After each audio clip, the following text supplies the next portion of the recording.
4 into left 3, long, tightens, 100. After taking a year off to gallivant around under the V-Rally banner, Kiloton Games have returned to the WRC series and are just on the cusp of releasing WRC 8 on the 5th of September.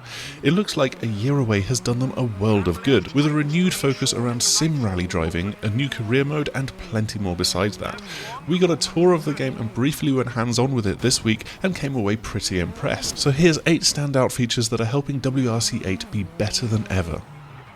Number 1. Hardcore simulation. So yeah, Kiloton have really gone the extra mile in making WRC 8 appeal to sim racers. For one thing, it's got a new physics and handling model, though to be fair, every developer is going to tell you that about their game every single time they've got a new one. What's immediately clear though going hands-on is that it's been tuned for hardcore rallying, or at least all the assists were turned off and I was having a hell of a time in the rally stage I got to try. I'm definitely looking forward to having much more time with it with a racing wheel, for example, as opposed to picking up a gamepad. Number 2. New locations from the WRC calendar. Some of the difficulty that I had might have come from the track selection. There's now 14 rallies to take part in, including Turkey, which rejoined the WRC calendar in 2018, and Chile, which is completely new for this year. And all of this means that Kiloton can boast of having over 100 stages in the game, 102 to be precise, so they've only just snuck over the line.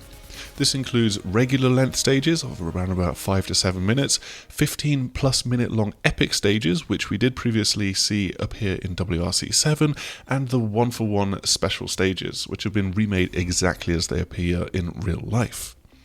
They are slightly fudging the numbers by including reverse stages in that total, but I'll let them off the hook because, honestly, if you're going to run a rally stage in reverse, it's going to feel and challenge you in completely different ways. That's especially because of number 3, dynamic weather. Even more transformative for the game will be the dynamic weather system. There's now 4 times of day and night to choose from, dawn, dusk, noon, nighttime, and then 8 potential different weather types available depending on the location that you go to, so don't expect to have snow in Mexico for one thing. And you can pick settings that are then fixed for the entire length of the stage. Alternatively, you can let the game randomize this based off the realistic expectations of the region, so Mexico again will be probably quite hot and sunny, and Wales will be raining 100% of the time. Or you can pick from a few different scenarios where the weather will shift. So from already slipping and sliding around on the Turkish gravel and feeling pretty self-conscious in front of the game's developers, the rain started to fall, distorting my vision and making the gravel even wetter and even less useful for grip. Great.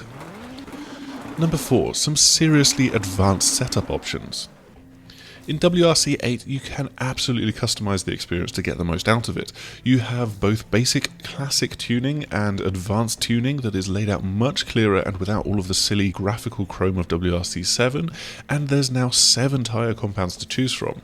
So while on gravel it's a simple soft and hard choice, with asphalt it's a bit of a trickier situation depending on the weather, and so you've got the option of soft, hard, wet and snow and ice. Of course, when you're off to snowier climbs, it's obviously going to be the studded snow tyre that you want.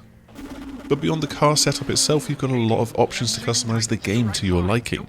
You can adjust the timings of the co-driver calls, which is great to have in general, but impressively they've also gone above and beyond the call with the camera settings.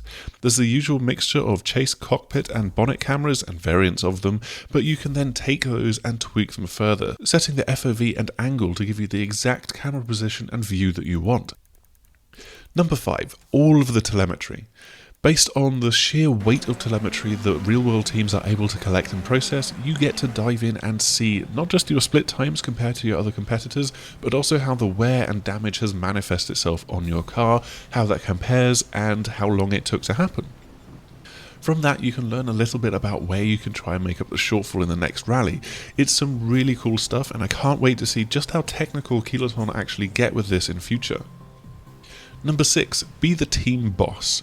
Team management is coming to the career mode in WRC 8 and it's a big part of how they are completely overhauling this part of the game. It adds much more depth to the very straightforward season-based career that you had to go through in previous games.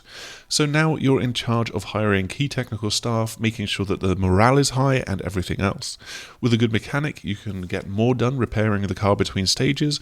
With a good agent, you can bargain for a better contract when you decide to switch teams. With a good meteorologist, you can get a better picture of what the weather will will be like when you go racing, and that can help inform your car setup. You also get to decide the team's tech tree path, heading down the 4 potential avenues of performance, team, crew, and reliability. As and when you switch teams, you'll find that they've made their own progress down the tech tree, and then you'll have to start bending them to your will once more. Number 7. Decide your own calendar. WRC 8's career isn't just about the main season of rallies. Between events, you now have some downtime which you can choose to spend in a variety of different ways. There's training sessions where you can take your car out on the test track area and try to beat a particular challenge. There's also extreme challenges which can put you in the car at night when it's chucking it down and push you to the limits of what you're able to do. Taking part in these events, you earn bonus XP and can even pick up new team members that you meet along the way. Alternatively, you can simply give your team a day off to boost their morale a bit and let them rest up and recover from fatigue from the long season. Number 8. Historic cars. WRC 8 will have historic cars, including the Lancia Fulvia, the iconic Stratos, the Volkswagen Polo R, which was retired after the 2016, and so on. This is also where we're seeing DLC come into play, so if you pre-order the game, then you get a bonus of some rear-wheel drive legend, including the Lancia 37 from 1983 and 2017's Porsche 911 GT3 RS RGT. Beyond that, if you grab the Collector's Edition or the Digital Deluxe Edition, then you also get a legendary car pack with another 3 cars. These can tie into the game's new career mode as well, coming up in some of the events that you can take part in between rallies. And finally, as a bonus point, there's also a future car. That's right, as you can see alongside the classics, there's also the Proton Iris R5, a car that hasn't quite yet made it to the grid.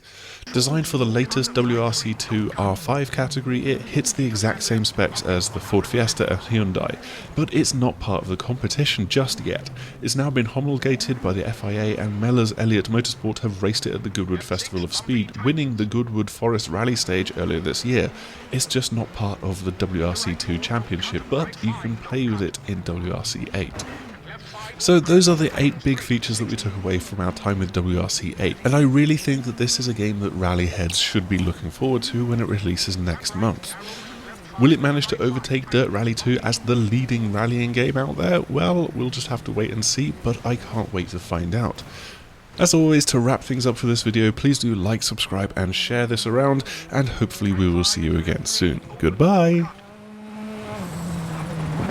And left 5 tightens into right 3 into tunnel.